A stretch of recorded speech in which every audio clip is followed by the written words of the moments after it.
അസ്സലാമു അലൈക്കും വറഹ്മത്തുള്ളാഹി വബറകാതുഹു. പ്രിയമുള്ള മുഅ്മിനീങ്ങളെ, നമ്മുടെ ഇന്നത്തെ വീഡിയോ ലോകത്തുള്ള മുഴുവൻ മുഅ്മിനീങ്ങളുടെയും ഹൃദയങ്ങളിൽ സ്ഥാനം പിടിക്കപ്പെട്ട ആദരവായ ഹബീബായ മുത്തു മുഹമ്മദ് മുസ്തഫ സ്വല്ലല്ലാഹു അലൈഹി വസല്ലമ തങ്ങളുടെ മഹത്തായ ജീവിതവും അവിടുത്തെ ജന്മം കൊണ്ട് അനുഗ്രഹീതമായ ആ ഒരു സംഭവങ്ങളും അടിസ്ഥാനമാക്കിയുള്ള പരിശുദ്ധമാക്കപ്പെട്ട മൻഖൂസ് മൗലിദാണ് നമ്മൾ ഇന്ന് പാരായണം ചെയ്യാൻ വേണ്ടി പോകുന്നത്. ഇൻഷാ അല്ലാഹ് എല്ലാവരും നല്ല ആത്മാർത്ഥതയോടുകൂടെ ഇരിക്കുകയും അതോടുകൂടെ കേൾക്കുകയും കൂടെ ചൊല്ലുകയും ഒക്കെ ചെയ്യുക. അല്ലാഹു തആല നമുക്ക് തൗഫീഖ് നൽകി അനുഗ്രഹിക്കട്ടെ. إلى حضرة سيدنا وحبيبنا مصطفى محمد صلى الله عليه وسلم. الفاتحة. أعوذ بالله من الشيطان الرجيم.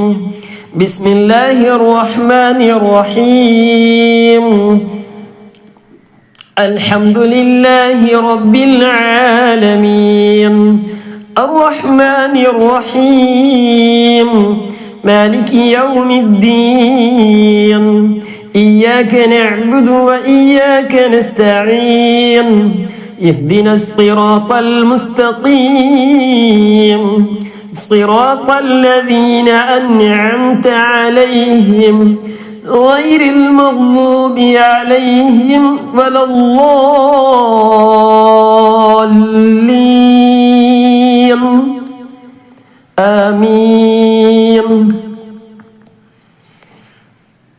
أعوذ بالله من الشيطان الرجيم. بسم الله الرحمن الرحيم. إن الله وملائكته يصلون على النبي. يا أيها الذين آمنوا صلوا عليه وسلموا تسليما. اللهم صل وسلم وبارك عليه. بسم الله الرحمن الرحيم. سبحان الذي أطلع في شهر ربيع الأول قمر نبي الهدى وأوجد نوره قبل خلق العالم وسماه محمدا وأخرجه في آخر الزمان كما قدر وأبدى وألبسه خلعة الجمال التي لم يلبسها أحدا فولد بوجه أخجل قمرا وفرقدا. لا هو الذي توسل به آدم عليه السلام وافتخر بكونه والدا واستغاث به نوح عليه السلام فنجا من الردى وكان في صلب إبراهيم عليه السلام حين ألقي في النار فعاد وصار لهبها مخمدا. ورأت أمه آمنة حين حملت به ملائكة السماء مددا. ودخل عليها الأنبياء وهم يقولون لها إذا بلعت شمس الفلاح والهدى فسميه محمدا. قال الله عز وجل لقد جاءكم رسول من أنفسكم عزيز عليه ما عنتم حريص عليكم بالمؤمنين رؤوف رحيم. وروي عن النبي صلى الله عليه وسلم أنه قال كنت نورا بين يدي الله عز وجل قبل أن يخلق آدم عليه السلام ب1000 عام يسبح الله ذلك النور وتسبح الملائكة بتسبيحه. فلما خلق الله تعالى آدم عليه السلام ألقى ذلك النور في طينته فأهبطني الله في صلب آدم عليه السلام إلى الأرض وجعلني في السفينة في صلب نوح عليه السلام وجعلني في صلب الخليل إبراهيم عليه السلام حين قذف به في النار ولم يزل ينقلني ربي من الأصلاب الكريمة الفاخرة إلى الأرحام الزكية الطاهرة حتى أخرجني الله من بين أبوي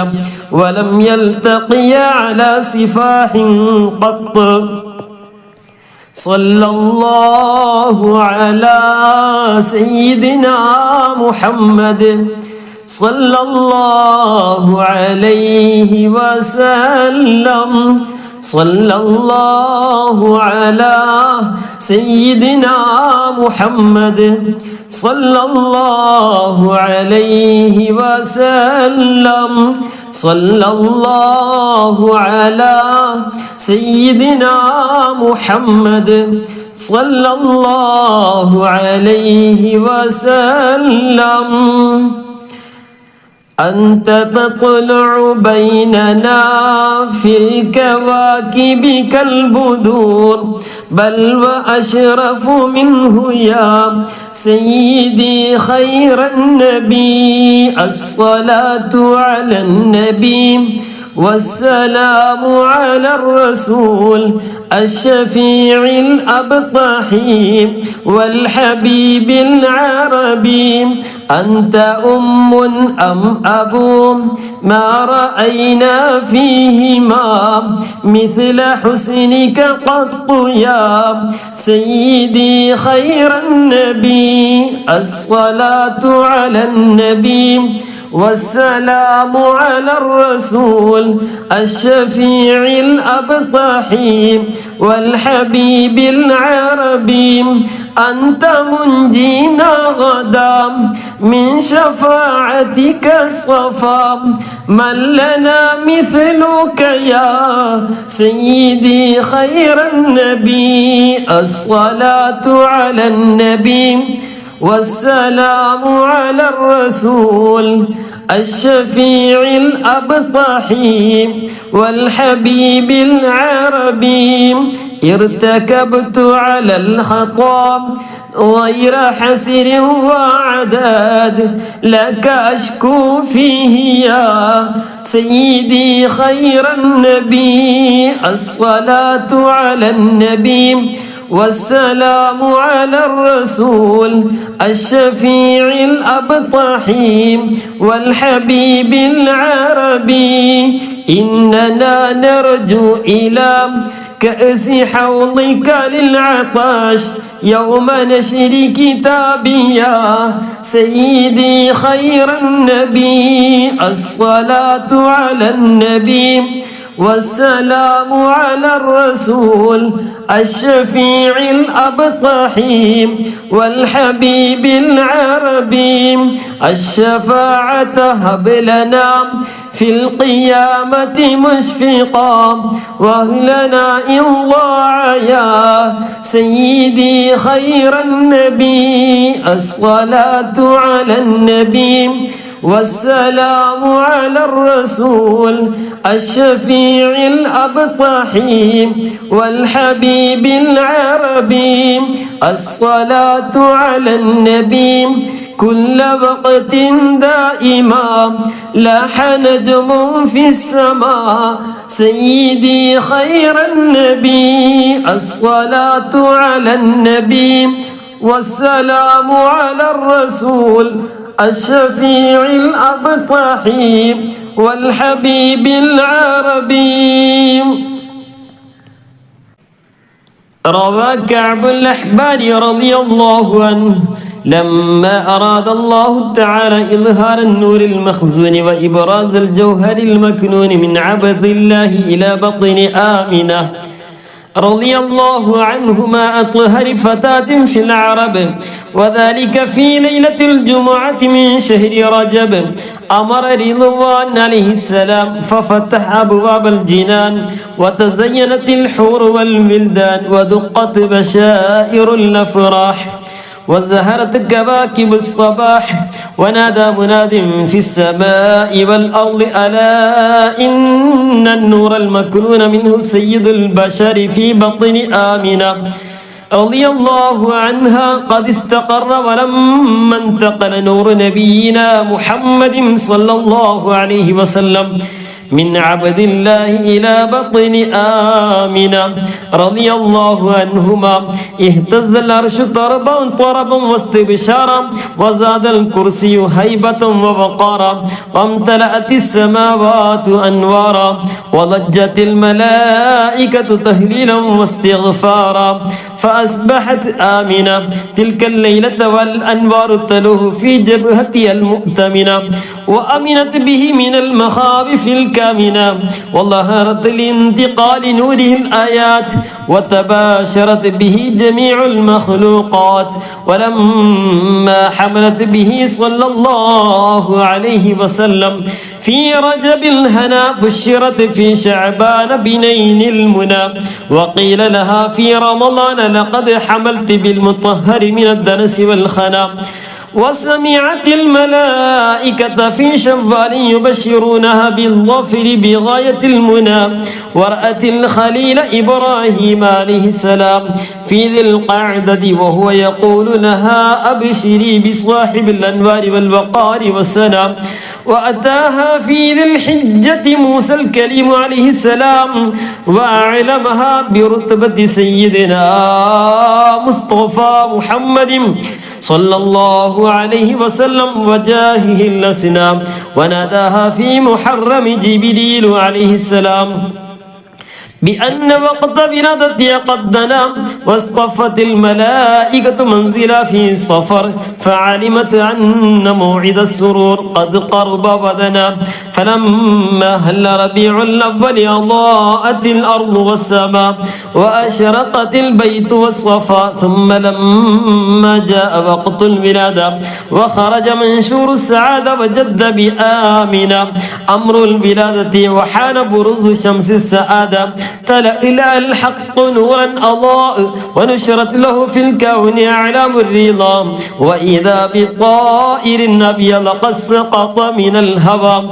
فمر بجناحيه على بطن آمنة رضي الله عنها مسرعا فضربها المخاض ليلة الاثنين الثاني عشر من شهر ربيع الأول وولدت صبيحتها نبي الثقلين صلى الله عليه وسلم وعلى آله وصحبه أجمعين صلى الله على سيدنا محمد صلى الله عليه وسلم صلى الله على سيدنا محمد صلى الله عليه وسلم صلى الله على سيدنا محمد صلى الله عليه وسلم ولد الحبيب السيد المتعبد والنور من وجناته يتوقد يا ربي صل على النبي محمد منجي الخلائق من جهنم في غدي جبريل نادى في منصة حسنه هذا مليح الكون هذا أحمد يا ربي صل على النبي محمد منجي الخلائق من جهنم في غدي هذا كحيل الطرف هذا المصطفى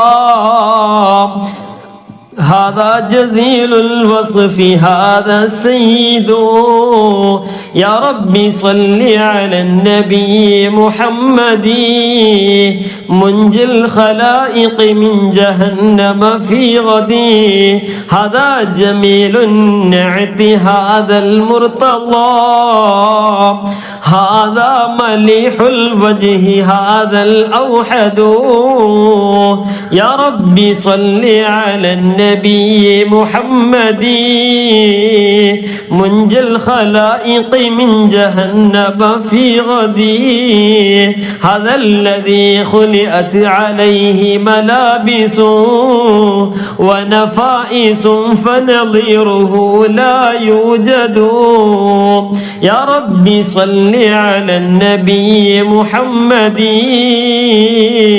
منجي الخلائق من جهنم في غدي قالت ملائكة السماء بأسرهم ولد الحبيب ومثله لا يولد يا ربي صل على النبي محمد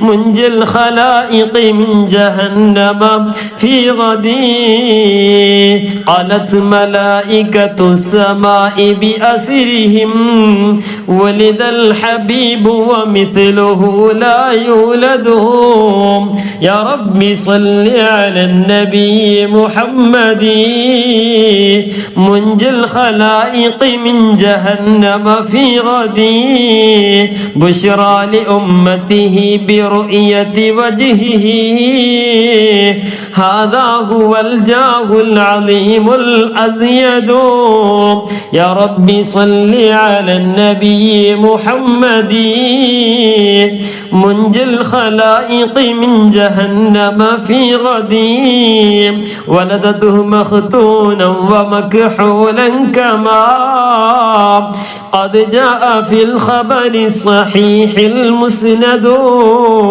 يا ربي صل على النبي محمد منجي الخلائق من جهنم في غدي صلى عليك الله يا علم الهدى ما ناح طير في الغصون يغرد يا ربي صل على النبي محمد منجي الخلائق من جهنم في غدي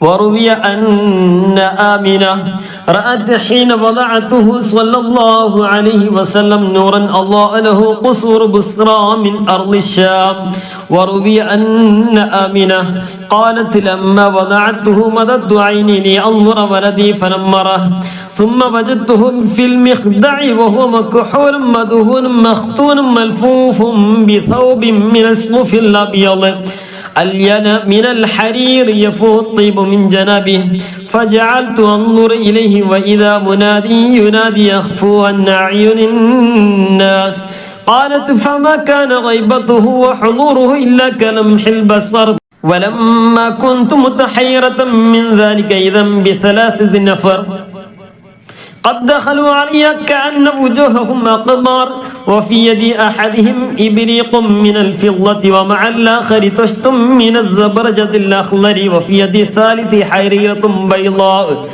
حريرة بيضاء مطوية فنشرها فإذا هي خاتما يحير أعين الناظرين من شدة نوره حمل ابني وناوله لصاحب الطشط وأنا أنظر إليه فغسله من ذلك الماء الذي في الإبريق 7 مرات ثم قال لصاحبه اختم بين كتفيه بخاتم النبوة فهو خاتم النبيين وسيد أهل السماوات والأرض أجمعين وقيل لما ولد صلى الله عليه وسلم خمدت تلك الليلة نار فارس بعد الضرام ولم تكن خمدت قبل ذلك ب2000 عام وارتج إيوان كسرى وسقطت منه 14 شرفة وغالت بحيرة سابا وأصبحت أنسنام الدنيا كلها منقوسة ورميت الشياطين من السماء بشهب الثواقب وانبلج صبح الحق وبطل ما كان يعمله كل كاذب وروي أن يحيى بن عروة أن نفرا من قريش كانوا عند صنم من أصنامهم قد اتخذوا ذلك اليوم عيدا من أيامهم ينحرون فيه الجزور ويأكلون ويشربون وقد عكفوا عليه يخوضون ويلعبون فدخلوا عليه فوجدوه مكبوبا على وجهه فانكروا عند ذلك عليه وردوه إلى حاله فانقلب انقلاب صاغر ففعلوا ذلك ثلاثا وهو لا يستقيم فلما رأوا ذلك أبدوا حزنا وتألما وأصبح العيد الذي كانوا فيه مأتما فقال عثمان بن الحويرث ما له قد أكثر التنكس إن هذا لأمر حدث وأنشد وقلبه يصلى بالنار صلى الله على سيدنا محمد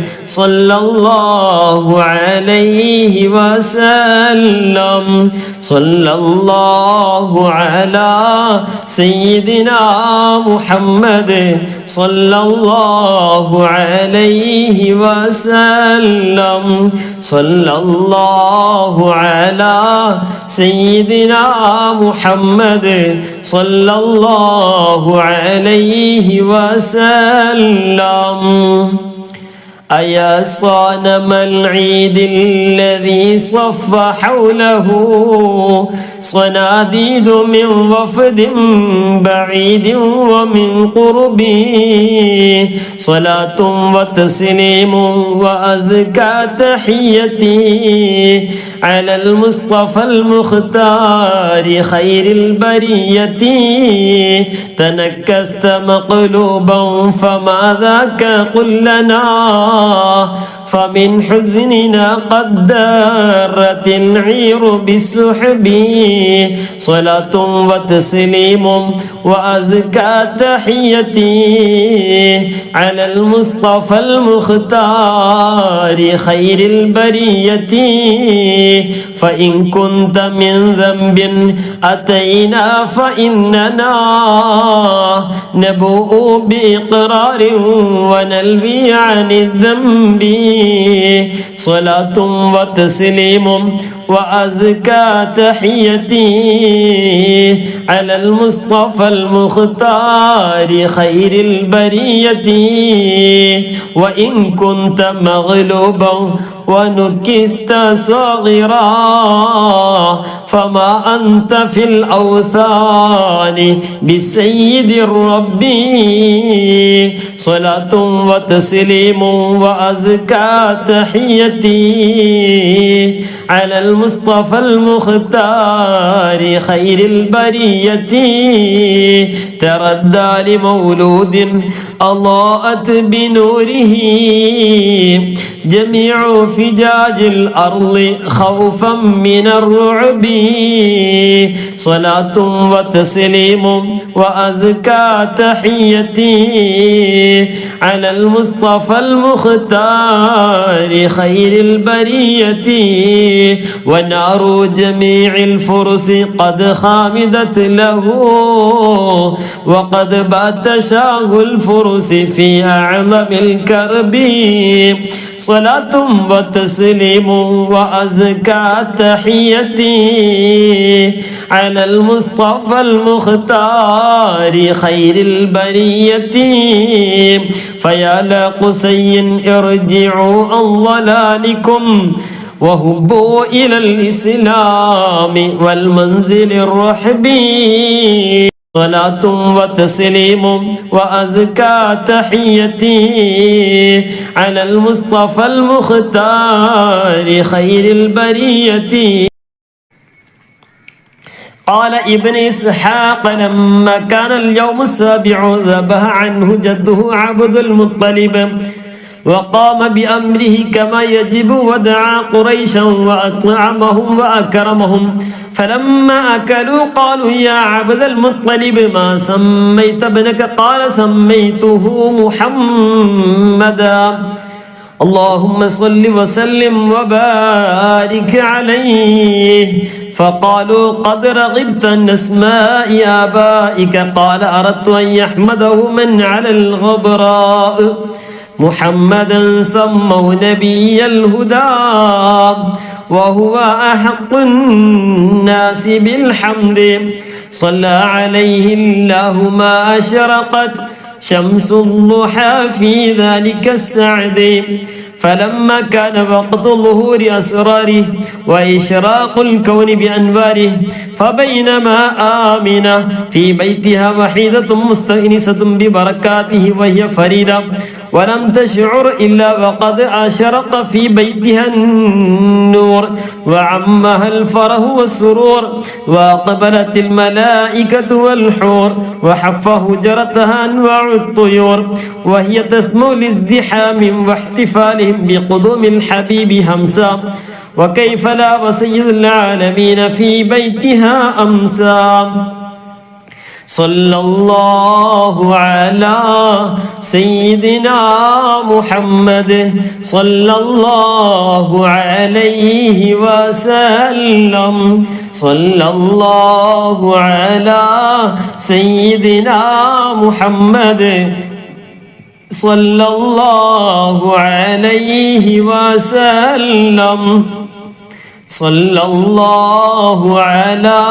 سيدنا محمد صلى الله عليه وسلم إن بيتا أنت ساكنه ليس محتاجا إلى سرج صل رب العالمين على سيد الكونين والسرج وجهك الوضاح حجتنا يوم يأتي الناس بالحجج صل رب العالمين على سيد الكونين والسرج ومريضا أنت زائره قد أتاه الله بالفرج صل رب العالمين على سيد الكونين والسرج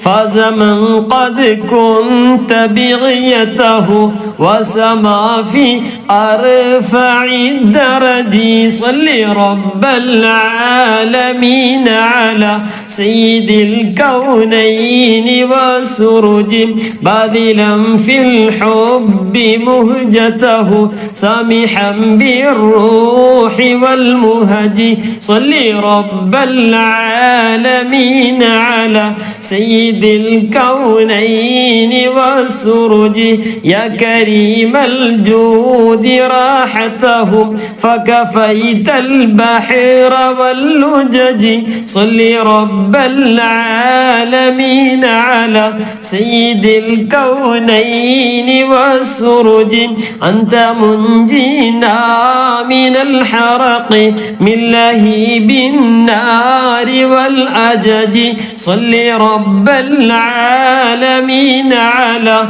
سيد الكونين والسرج ذنبنا ماحي لا يمنعنا من ظروف الدمع والأجد صل رب العالمين على سيد الكونين والسرج حبكم في قلبنا محب من رئين الذنب والحرج صل رب العالمين على سيد الكونين والسرج صبكم والله لم يخب لكمال الحسن والبهج صل رب العالمين على سيد الكونين والسرج إننا نرجو لشافعنا لصلاح الدين والنهج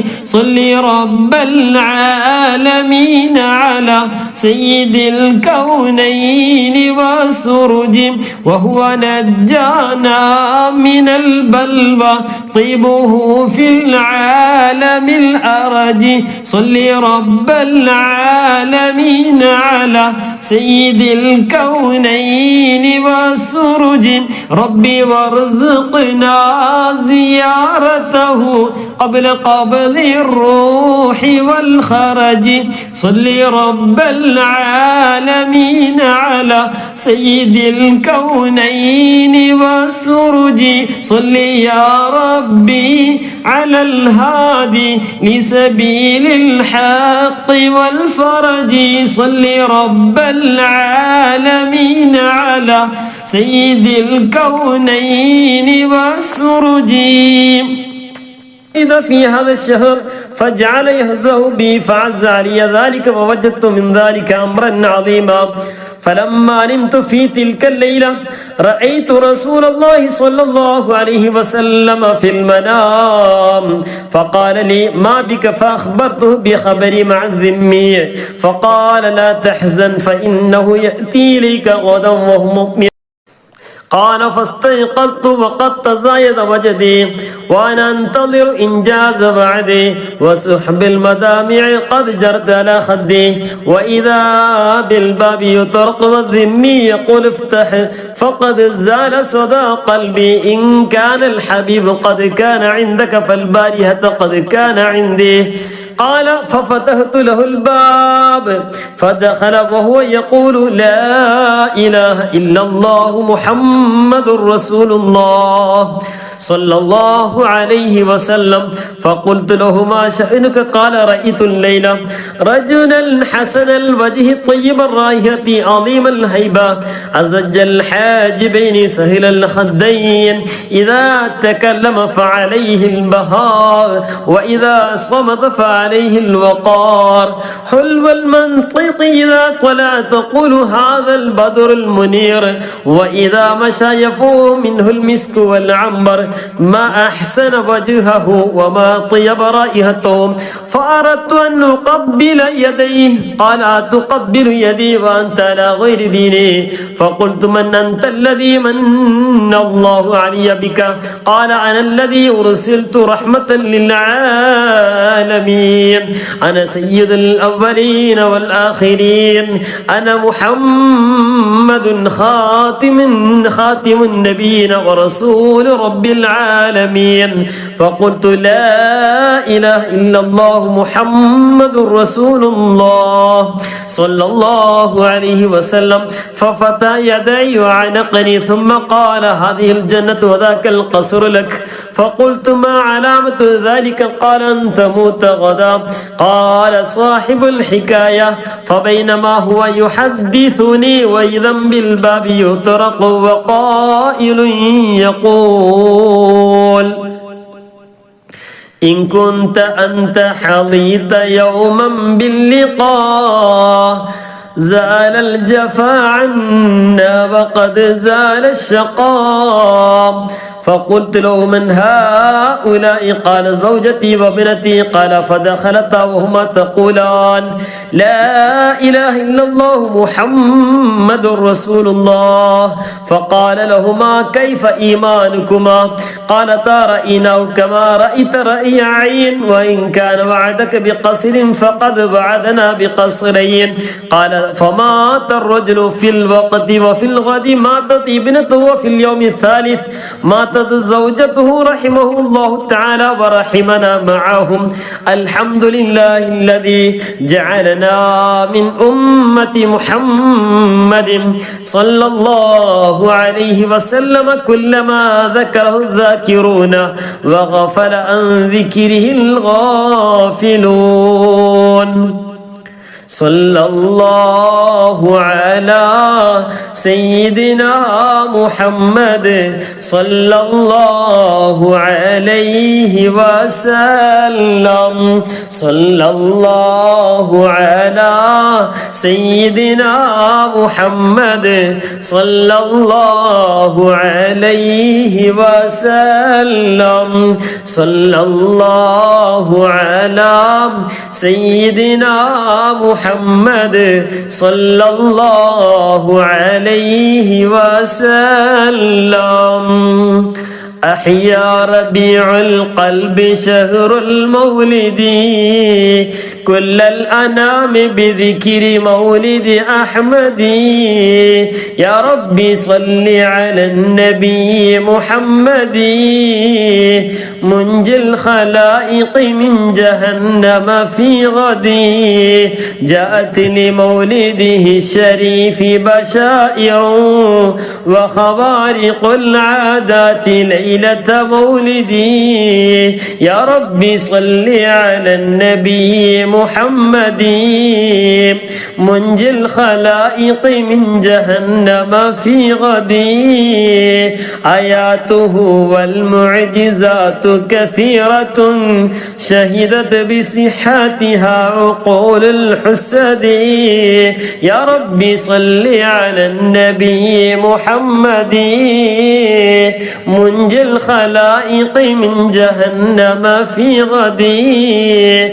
البدر شق بأمره والشمس إذ غربت له ردت بغير تردد يا ربي صل على النبي محمد منجي الخلائق من جهنم في غدي والوحش والأشجار قد سجدت له وعليه قد سلمنا بعد تشهدي يا ربي صل على النبي محمد منجي الخلائق من جهنم في غدي ومن اليسير سقى وأطعم جيشه حتى اكتفوا ويسيره لم ينفدي يا ربي صل على النبي محمد منجي الخلائق من جهنم في غدي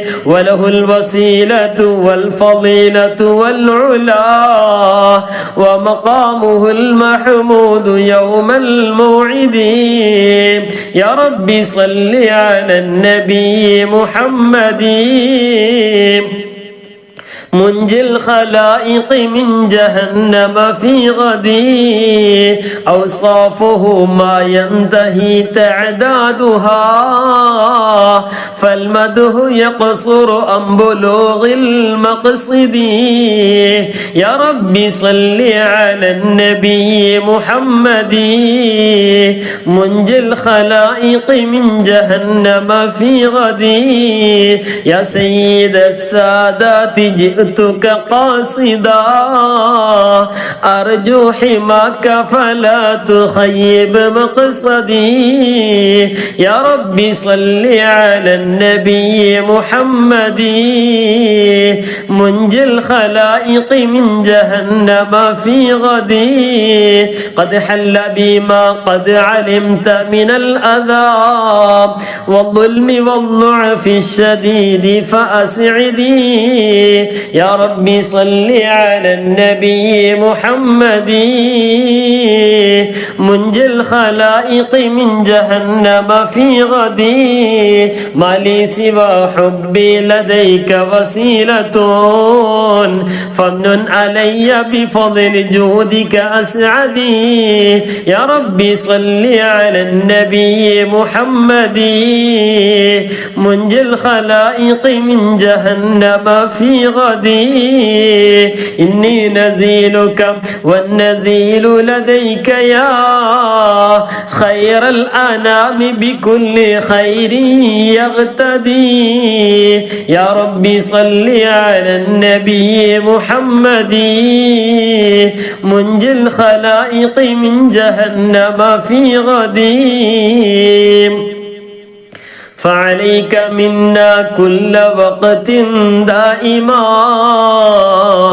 أزكى الصلاة مع سلام سرمدي صلاة وتسليم وأزكى تحيتي على المصطفى المختار خير البرية وعلى صحابتك الكرام جميعهم والتابعين لهم بخير وجهدي صلاة وتسليم وأزكى تحيتي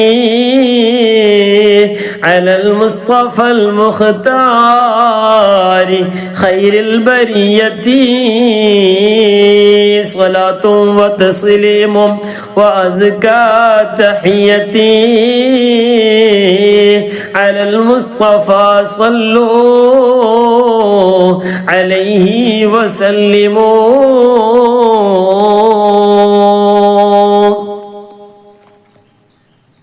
بسم الله الرحمن الرحيم. قل هو الله أحد الله الصمد لم يلد ولم يولد ولم يكن له كفوا أحد. بسم الله الرحمن الرحيم. قل هو الله أحد الله الصمد لم يلد ولم يولد ولم يكن له كفوا أحد. بسم الله الرحمن الرحيم. قل هو الله أحد الله الصمد لم يلد ولم يولد ولم يكن له كفوا أحد. بسم الله الرحمن الرحيم. قل أعوذ برب الفلق من شر ما خلق ومن شر غاسق إذا وقب ومن شر النفاثات في العقد ومن شر حاسد إذا حسد. بسم الله الرحمن الرحيم. قل أعوذ برب الناس ملك الناس إله الناس من شر الوسواس الخناس الذي يوسوس في صدور الناس من الجنة والناس. الحمد لله الحمد لله الحمد لله رب العالمين. الحمد لله الذي جعلنا من أمة محمد صلى الله عليه وسلم حمدا كثيرا طيبا مباركا فيه على كل حال حمدا يوافي نعمه ويكافئ مزيدا.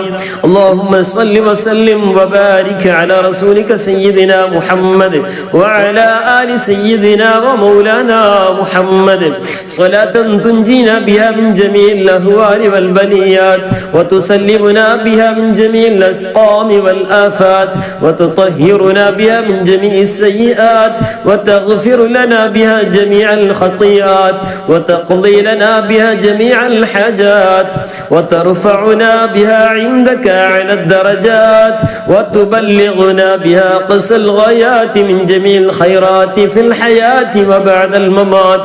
اللهم إنا نتوسل إليك باسمك العظيم وبجاه نبيك الكريم ووليك العظيم أن تكفر عنا الذنوب وتستر العيوب وتحسن الأخلاق وتوسع الأرزاق وتشفي الأسقام وتعافي الآلام وأن تدفع عنا وعن أهل بلدنا وبيتنا هذا السم الناقع والداء القامع والوباء القاطع إنك مجيب سامع.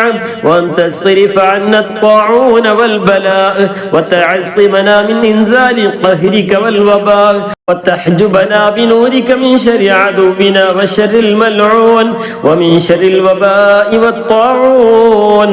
اللهم لا تؤاخذنا بسوء أفعالنا ولا تهلكنا بخطايانا يا أرحم الراحمين. أرحم الراحمين يا رحمن يا ربي ഞങ്ങൾ ഓതിയ ഖിറാഅത്തിനെ നീ സ്വീകരിക്കണേ അല്ലാഹ്. ആരംഭപ്പൂവായ മുത്ത് മുഹമ്മദ് മുസ്തഫ സല്ലല്ലാഹു അലൈഹി വസല്ലമ തങ്ങളുടെ മേൽ ചൊല്ലിയതായി മൗലിദിനെ സ്വീകരിക്കണേ റഹ്മാനെ. ആരെല്ലാം ചൊല്ലിയിട്ടുണ്ടോ ആരെല്ലാം ശ്രവിച്ചിട്ടുണ്ടോ നീ സ്വീകരിക്കണേ അല്ലാഹ്. ഞങ്ങൾ എല്ലാ മജ്‌ലിസിലും പങ്കെടുക്കുന്നവരാണ് റഹ്മാനായ റബ്ബേ നീ സ്വീകരിക്കണേ റഹ്മാനെ. ചൊല്ലിയവർക്കും ഓതിയവർക്കും കേട്ടവർക്കും നീ അർഹമായ പ്രതിഫലം നൽകണേ അല്ലാഹ്. ഹബീബായ മുത്ത് മുഹമ്മദ് മുസ്തഫ സല്ലല്ലാഹു അലൈഹി വസല്ലമ തങ്ങളുടെ തിരുഹളറത്തിലേക്ക് നീ എത്തിക്കണേ റഹ്മാനെ. അവിടുത്തെ പൊരുത്തം ഞങ്ങൾക്ക് നീ നൽകണേ റഹ്മാനെ. റഹ്മാനെ റബ്ബേ അവിടുത്തെ യഥാർത്ഥ മുഹിബ്ബീങ്ങളിൽ ആശിഖീങ്ങളിൽ നീ ഉൾപ്പെടുത്തണേ കൊടുക്കണേ റഹ്മാനെ. ധാരാളം തിരുസുന്നത്തുകൾ മുറുകെ പിടിക്കാനുള്ള തൗഫീഖ് നീ നൽകണേ റഹ്മാനെ. ധാരാളം സുന്നത്തുകൾ വർദ്ധിപ്പിക്കാനുള്ള തൗഫീഖ് നീ നൽകണേ റഹ്മാനെ. അതിനുള്ള സാഹചര്യം നൽകണേ റഹ്മാനെ. അതിനുള്ള സന്മനസ് നൽകണേ റഹ്മാനെ. തൗഫീഖ് നീ പ്രദാനം ചെയ്യണേ അല്ലാഹ്. ധാരാളം ഖൈറായ കാര്യങ്ങൾ ചെയ്യാനുള്ള തൗഫീഖ് നീ നൽകണേ റഹ്മാനെ. ദീനിന്റെ ഖാദിമീങ്ങളിൽ ഖാദിമാതീങ്ങളിൽ നീ പെടുത്തണേ റഹ്മാനെ. റഹ്മാനെ റബ്ബേ, ഒരുപാട് സഹോദരിമാരുണ്ട്, സഹോദരന്മാരുണ്ട്, ഉപ്പമാരുണ്ട്, ഉമ്മമാരുണ്ട്, വിദ്യാർത്ഥികളുണ്ട്. റഹ്മാനെ റബ്ബേ, നീ സ്വീകരിക്കണേ അല്ലാഹ്. നീ പൊരുത്തപ്പെട്ട അമലായി നീ ഖബൂലാക്കണേ അല്ലാഹ്.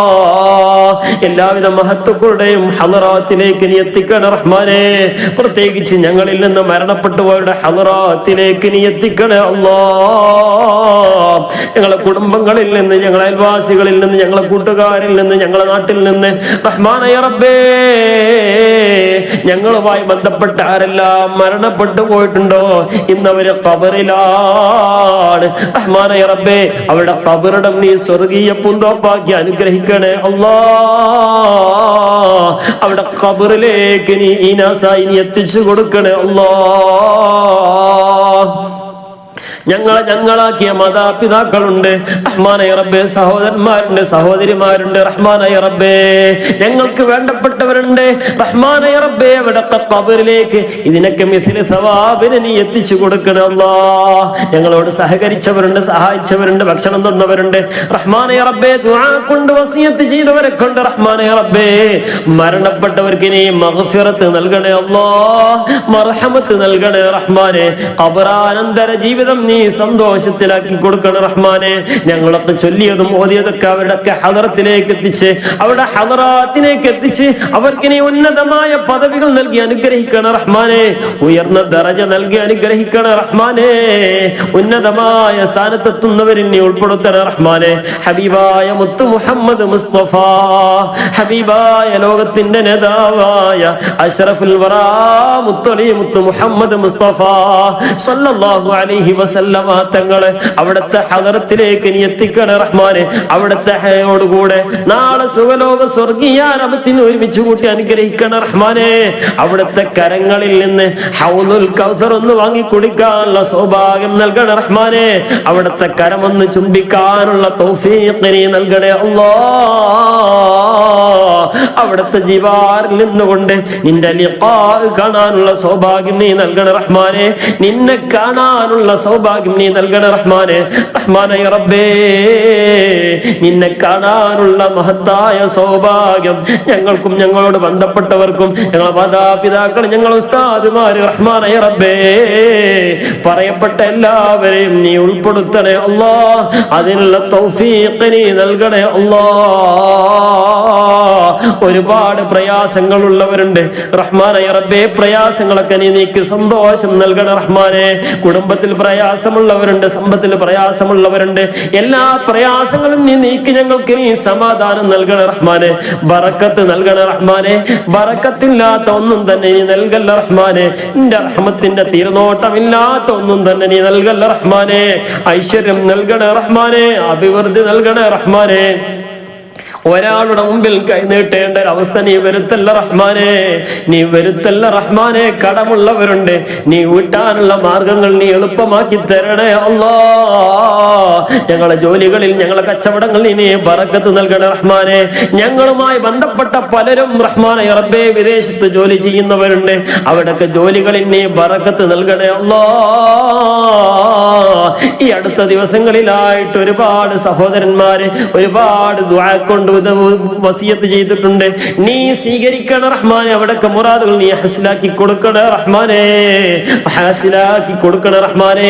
രോഗമുള്ളവരുണ്ട്, പ്രയാസമുള്ളവരുണ്ട്, കടമുള്ളവരുണ്ട് റഹ്മാനെ റബ്ബേ, എല്ലാം നീ നീക്ക് സലാമത്ത് നൽകണേ അല്ലാഹ്.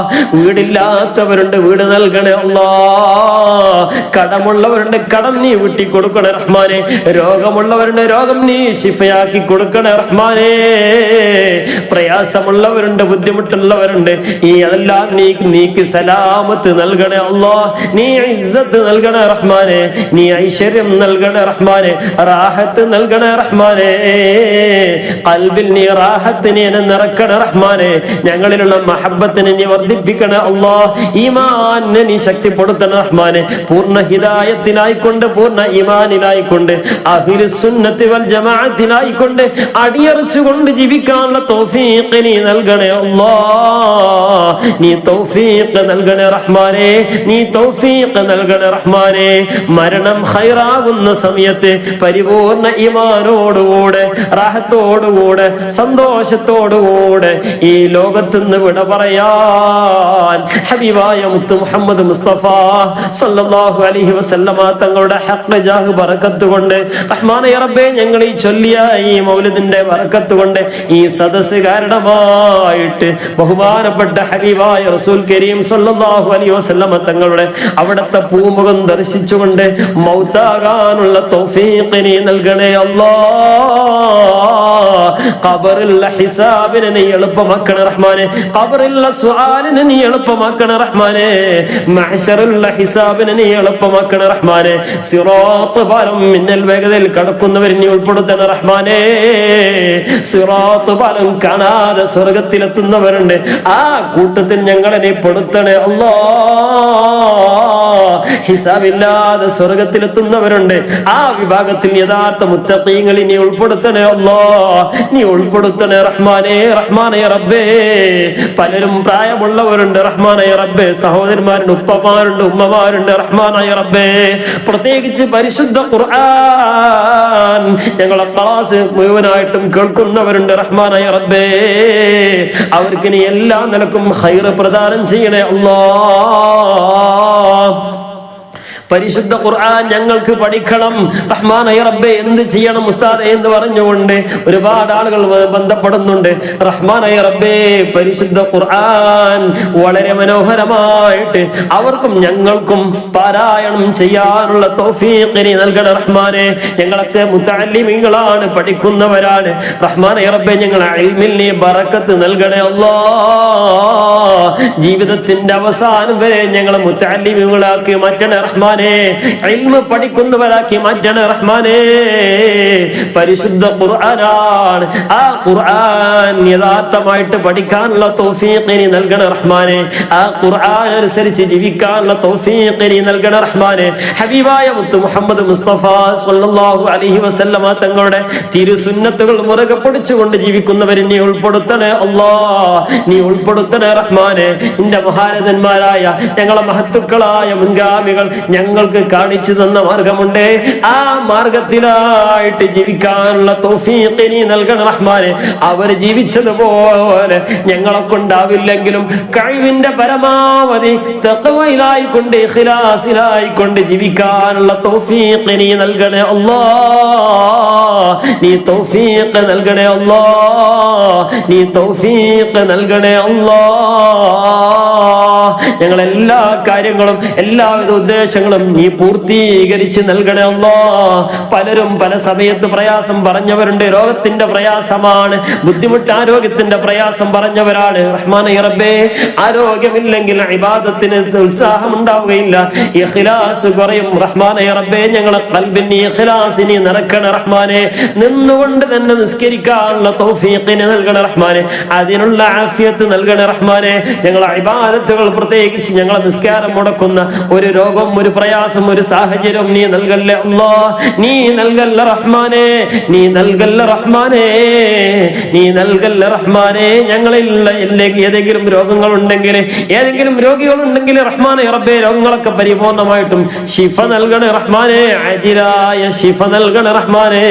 ഈ മൗലിദിന്റെ ബറക്കത്ത് കൊണ്ട് ബഹുമാനപ്പെട്ട ഹബീബായ മുത്ത് മുഹമ്മദ് മുസ്തഫ സല്ലല്ലാഹു അലൈഹി വസല്ലം തങ്ങളുടെ ഹഖ് ജാഹ് ബറക്കത്ത് കൊണ്ട്, ബദരീങ്ങളെ ബറക്കത്ത് കൊണ്ട് നീ ശിഫയാക്കണേ അല്ലാഹ്. നീ ശിഫയാക്കണേ അല്ലാഹ്.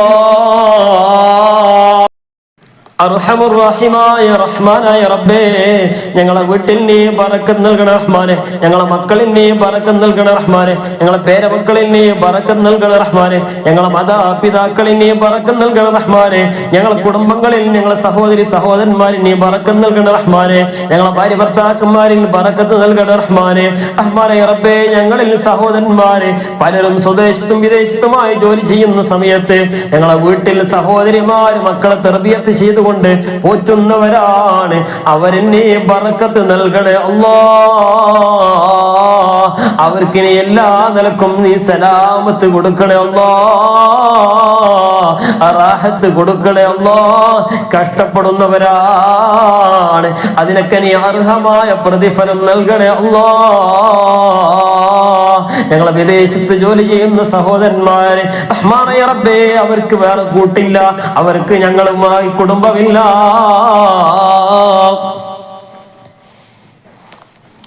അർഹമുർറഹീമായ റഹ്മാനേ റബ്ബേ, ഞങ്ങളെ വീട്ടിൽ നീ ബറക്കത്ത് നൽകണേ റഹ്മാനെ, ഞങ്ങളെ മക്കളിൽ നീ ബറക്കത്ത് നൽകണേ റഹ്മാനെ, ഞങ്ങളെ പേരമക്കളിൽ നീ ബറക്കത്ത് നൽകണേ റഹ്മാനെ, ഞങ്ങളെ മാതാപിതാക്കളിൽ നീ ബറക്കത്ത് നൽകണേ റഹ്മാനെ, ഞങ്ങളെ സഹോദരിമാരിൽ സഹോദരന്മാരിൽ നീ ബറക്കത്ത് നൽകണേ റഹ്മാനെ.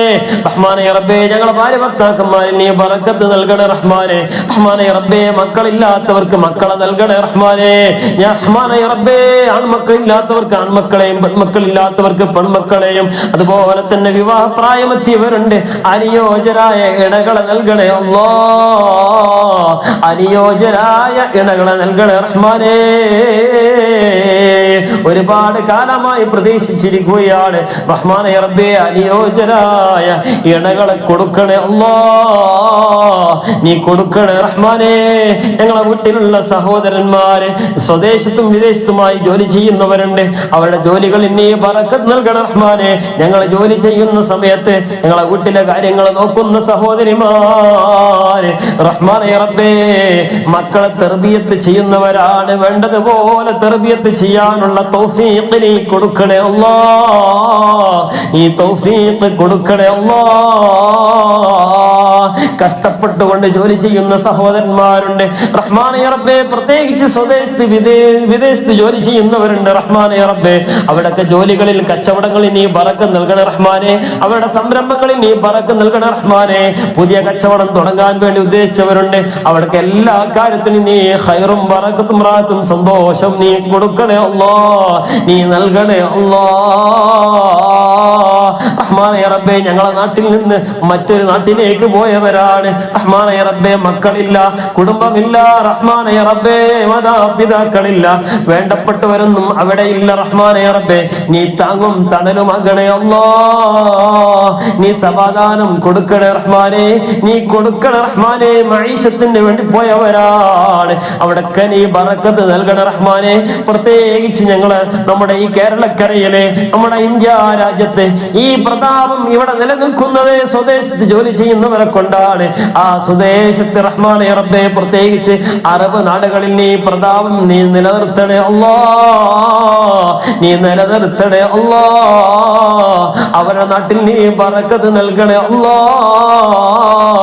ബഹുമാനപ്പെട്ട ഹബീബായ മുത്ത് മുഹമ്മദ് മുസ്തഫ സല്ലല്ലാഹു അലൈഹി വസല്ലമ കൊണ്ട് തങ്ങളെ ജന്മം കൊണ്ട് അനുഗ്രഹീതമായ മക്ക എന്ന് പറയുന്ന ആ ഭൂമിയിൽ ഒന്ന് പോകാൻ നീ തൗഫീഖ് നൽകണേ റഹ്മാനേ. റഹ്മാനേ റബ്ബേ, മഖ്ബൂലും മബ്റൂറുമായ ഹജ്ജും ഉംറയും നിർവഹിക്കാനുള്ള തൗഫീഖ് നീ നൽകണേ റഹ്മാനേ. ശറഫാക്കപ്പെട്ട ശരീരം മറവ് ചെയ്യപ്പെടുന്ന ബഹുമാനപ്പെട്ട ഹബീബായ മുത്ത് മുഹമ്മദ് മുസ്തഫ സല്ലല്ലാഹു അലൈഹി വസല്ലമ തങ്ങളെ അന്ത്യവിശ്രമം കൊള്ളുന്ന മദീന മുനവ്വറ ഒന്ന് കാണാൻ നീ തൗഫീഖ് നൽകണേ അല്ലാഹ്. അസ്സലാത്തു വസ്സലാമു അലൈക യാ സയ്യിദി യാ ഹബീബി യാ റസൂലല്ലാഹ് എന്ന സ്വലാത്തും സലാമും പറയാൻ നീ തൗഫീഖ് നൽകണേ അല്ലാഹ്, നീ തൗഫീഖ് നൽകണേ അല്ലാഹ്. പുണ്യമാക്കപ്പെട്ട മസ്ജിദുകളിൽ ഒന്ന് നിസ്കരിക്കാനുള്ള തൗഫീഖ് നീ നൽകണേ അല്ലാഹ്. പുണ്യമാക്കപ്പെട്ട മസാറുകളൊന്ന് സന്ദർശിക്കാനുള്ള തൗഫീഖ് നീ നൽകണേ അല്ലാഹ്. ഒരുപാട് മഹത്തുക്കള് അസ്ഹാബുൽ കിറാം, അസ്ഹാബുൽ ബദരീങ്ങള് റഹ്മാനേ റബ്ബേ, മറ്റുള്ള എല്ലാ സഹാബിമാര്, മറ്റുള്ള പ്രവാചകന്മാര്, അംബിയ മുർസലീങ്ങള് റഹ്മാനേ റബ്ബേ, ഒരുപാട് ഔലിയാക്കൾ അന്ത്യവിശ്രമം കൊള്ളുന്ന ജന്നത്തുൽ ബഖിയൊന്ന് സിയാറത്ത് ചെയ്യാൻ, മറ്റുള്ള മസാറുകളൊന്ന് സിയാറത്ത് ചെയ്യാൻ നീ തൗഫീഖ് നൽകണേ റഹ്മാനേ, നീ തൗഫീഖ് നൽകണേ റഹ്മാനേ, നീ തൗഫീഖ് നൽകണേ റഹ്മാനേ. ഹജ്ജിന് പോകാൻ ഉദ്ദേശിച്ചവരുണ്ട് ഈ വരുന്ന വർഷത്തിലെ റഹ്മാനേ റബ്ബേ, സീറ്റ് ലഭിച്ചവരുണ്ട് റഹ്മാനേ റബ്ബേ, ഉദ്ദേശിച്ചവരുണ്ട്. റഹാത്തോടുകൂടെ സന്തോഷത്തോടുകൂടെ പോയി വരാനുള്ള തൗഫീഖ് നൽകണേ അല്ലാഹ്. ചെയ്തവരുണ്ട്, ചെയ്തവർക്ക് ഇനിയും ചെയ്യാനും അവരുടെ ഹജ്ജുകളും ഉംറകളും നീ സ്വീകരിക്കണേ അല്ലാഹ്. ഇനിയും ധാരാളമായിട്ട് ചെയ്യാനുള്ള തൗഫീഖ് നീ നൽകണേ റഹ്മാനേ, അതിനുള്ള സാഹചര്യം നൽകണേ റഹ്മാനേ, സാമ്പത്തിക അഭിവൃദ്ധി നൽകണേ റഹ്മാനേ, നല്ല മനസ്സ് നീ നൽകണേ അല്ലാഹ്. കിബറന്മാരുടെ കിബറിനെ തൊട്ട് നീ കാക്കണേ അല്ലാഹ്, ഹസിദീങ്ങളെ ഹസദിനെ തൊട്ട് നീ കാക്കണേ അല്ലാഹ്, മാക്കിരീങ്ങളെ മക്കറിനെ തൊട്ട് കാക്കണേ അല്ലാഹ്. എല്ലാവിധ കുതന്ത്രക്കാരുടെ കുതന്ത്രത്തിൽ നീ കാക്കണേ അല്ലാഹ്, നീ ഇസ്സത്തിലാക്കണേ അല്ലാഹ്. ഞങ്ങളെ ദുആക്ക് നീ ഇജാബത്ത് നൽകണേ റഹ്മാനേ. ഒരുപാട് ആളുകളുണ്ട്, പ്രായമുള്ളവരുണ്ട്, യുവാക്കളുണ്ട്, സഹോദരന്മാരുണ്ട്, സഹോദരിമാരുണ്ട് റഹ്മാനേ റബ്ബേ, വിദ്യാർത്ഥികളുണ്ട് റഹ്മാനേ റബ്ബേ. ഇതാരെല്ലാം ശബ്ദം ശ്രവിക്കുന്നുണ്ടോ നീ സ്വീകരിക്കണേ അല്ലാഹ്. അവിടൊക്കെ ബറക്കത്ത് കൊണ്ട് ഞങ്ങളെ ദുആക്ക് നീ ഇജാബത്ത് നൽകണേ അല്ലാഹ്, നീ ഇജാബത്ത് നൽകണേ റഹ്മാനേ. ആരംഭപ്പുവായ ഹബീബായ മുത്ത് മുഹമ്മദ് മുസ്തഫ സല്ലല്ലാഹു അലൈഹി വസല്ലമ തങ്ങളുടെ അവിടുത്തെ മൗലിദ് ചൊല്ലിക്കൊണ്ടാണ് ഞങ്ങൾ ചോദിക്കുന്നത്, നീ സ്വീകരിക്കണേ അല്ലാഹ്. ഞങ്ങൾക്ക് നീ ഖൈറായത് ഖൈറായ സമയത്ത് ഖൈറായത് നീ നൽകണേ അല്ലാഹ്. ربنا عليك توكلنا وإليك أنبنا وإليك المصير. اللهم إنا نسألك أن تعيذهم من عذاب القبر، وتؤمننا وتؤمنهم من الفزع الأكبر، وتنجيهم من دار البوار، وتسكننا وتسكنهم الفردوس من دار القرار، بحق سيدنا مصطفى محمد صلى الله عليه وسلم وآله الأبرار.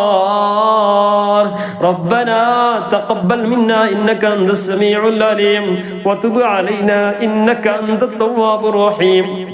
آمين برحمتك يا أرحم الراحمين بفضلك. صلى الله على محمد صلى الله عليه وسلم. صلى الله على محمد صلى الله عليه وسلم. اللهم صل على محمد يا ربي صل عليه وسلم.